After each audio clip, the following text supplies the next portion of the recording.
नमस्कार, हम रिंकू तिवारी दुबई से स्वागत बा आप सबके हमारे चैनल पे।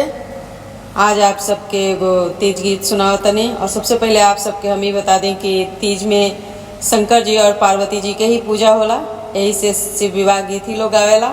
और आप सब हमारे गीत सुनी और अच्छा लगे तो लाइक और कमेंट जरूर करें लोगिन। और अगर चैनल के सब्सक्राइब नहीं कैले तो कृपया आप सब चैनल के सब्सक्राइब करें कि जब भी हम गाना अपलोड करें तो सबसे पहले नोटिफिकेशन आप सब चौकाहि बैठाला शिवाजी गुरु मिले सुंदर बदन मालिन सुंदर बदन मालिन। हम तुहसे पूछिले शिवा शंकर काहे तुहरे बदन मालिन। हम तुहसे पूछिले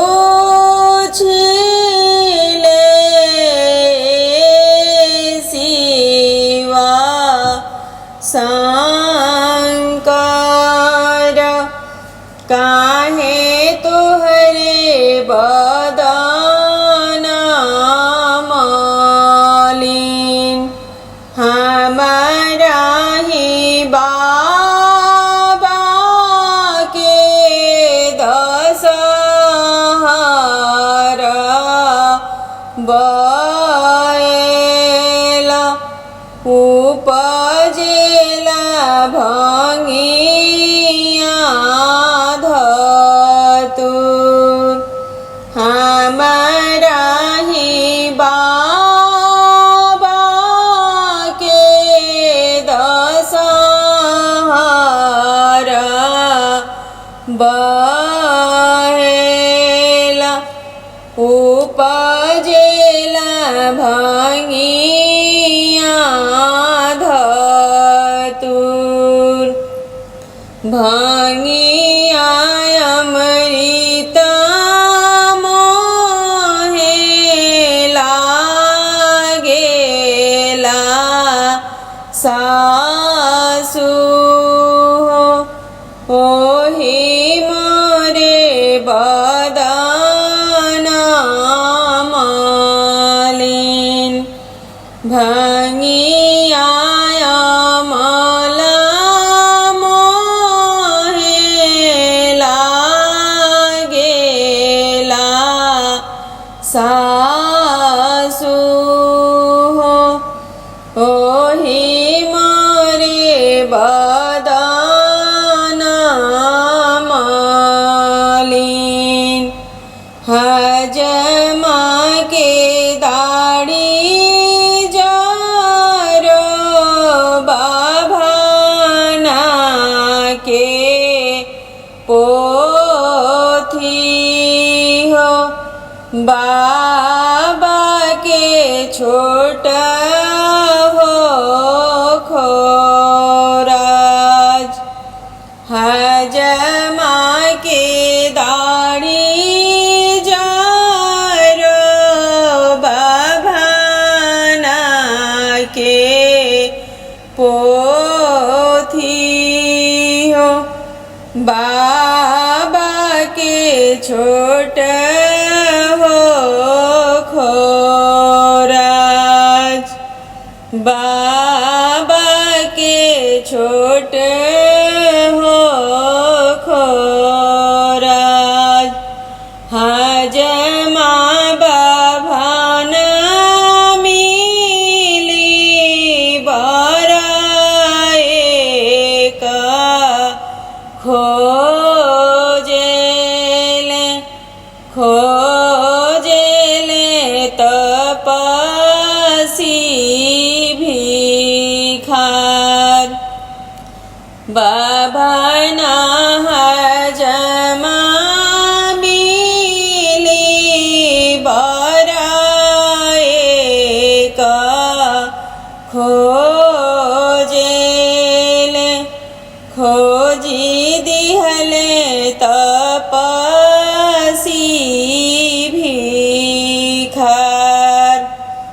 कटोरामा नय बटन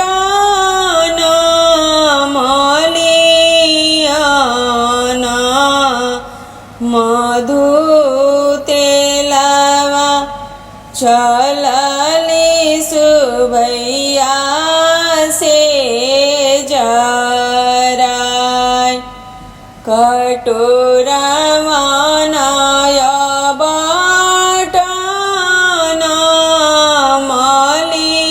मलियन मधु तेलह चलली सुभैया से जराय हाथवाय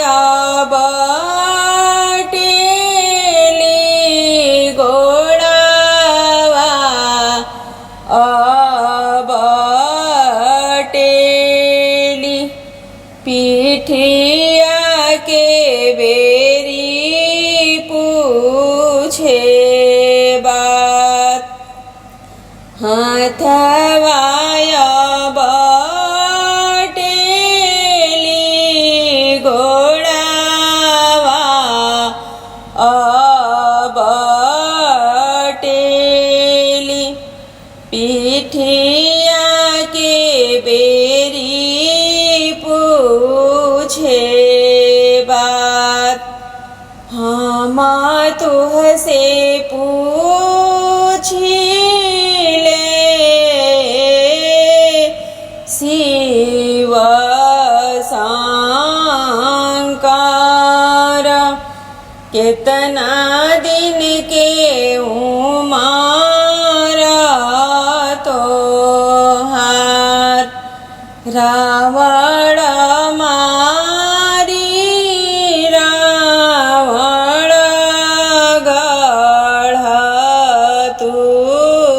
तुरीले लंका के कैनी ढाल साय रावण मारी रावण गढ़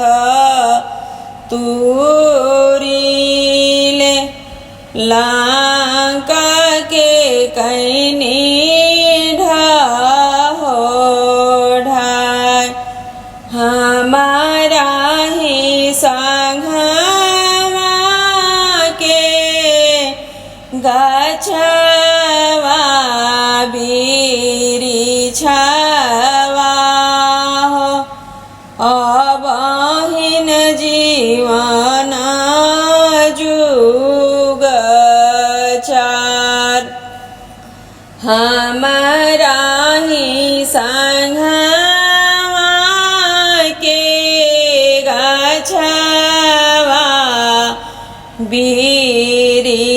बिरिछवा हो अबहिन जीवन जुग चार हजामा के दाढ़ी बाढ़ बाभाना के पोथी हो बाबा के बड़ हो खोराज हजामा के दाढ़ी बाढ़ बाभाना के पोथी हो बाबा के बड़ हो खोराज देश पैसी बाबा हो बर एक खोजिले खोजिले त्रिभुवननाथ खोजिले त्रिभुवननाथ